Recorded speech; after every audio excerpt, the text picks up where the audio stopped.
morning, it's Sunday, 14th of August 2016. This is Sylvia Shivamurthy and you're listening to the newspaper reviews on www.r1eng.com. Let's now look at the paper highlights from today's newspapers. The top highlight in Sunday Times says, Australia lists Tamil Eelam in census. Angry protests from Sri Lankans domiciled in Australia and the High Commission there forced the withdrawal of Australia's Bureau of Statistics, giving an option, particularly to those of Tamil origin, to declare whether they are from Tamil Eelam when responding to a query on their country of birth. This is for a national census now underway. The government agency has taken the step despite Canberra placing a ban on the Liberation Tigers of Tamil Eelam. Once the detail of the survey appeared on the ABS website, Sri Lankans of different nationalities bombarded the High Commission with emails and telephone calls seeking an immediate removal of the offending reference. Another highlight says, Armed guards on train to prevent attacks. Armed railway guards were deployed on a Jaffna-bound train yesterday after a series of attacks, including Friday's tragedy where a passenger was killed when he was hit by a bottle thrown at the Vaunia-bound train. Railways General Manager B.A.P. Aryaratna said yesterday that the railways took this decision after a series of attacks, including an incident where a train passenger, an education officer, was killed when he was hit by a bottle which was thrown at the train. The highlight in the middle says, Asia-Pacific CJ seeks separation of powers and judiciary's independence. The Asia-Pacific region's Chief Justices yesterday adopted a Colombo Declaration calling for a sufficient degree of separation of powers between the judiciary, legislature and the executive and urged a possible amplification of the Beijing statement on principles of the independence of the judiciary in the Lavashia region. Meeting on the sidelines of the Lavashia Golden Jubilee Conference at the Cinemal Grand Hotel, the Chief Justices said the rule of law required a sufficient degree of separation of powers within the constitutional framework.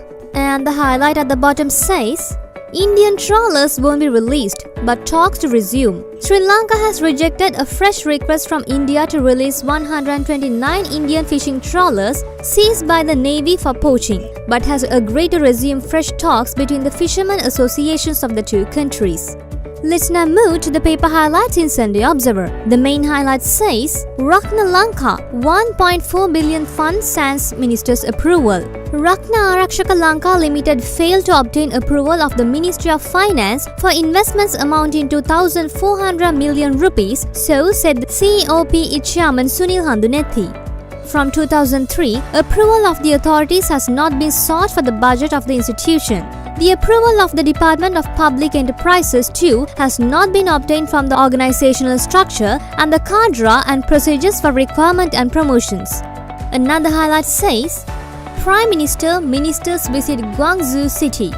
Prime Minister Ranil Wickremesinghe and his delegation left for Guangzhou, the capital of the largest city of China's Guangdong province. The highlight in the middle says, OMP, 7 members to be appointed shortly. Shortly after the Speaker signs the Office of the Missing Persons Bill, making it law, the Constitutional Council is expected to recommend 7 members to the OMP to begin its fact-finding mission.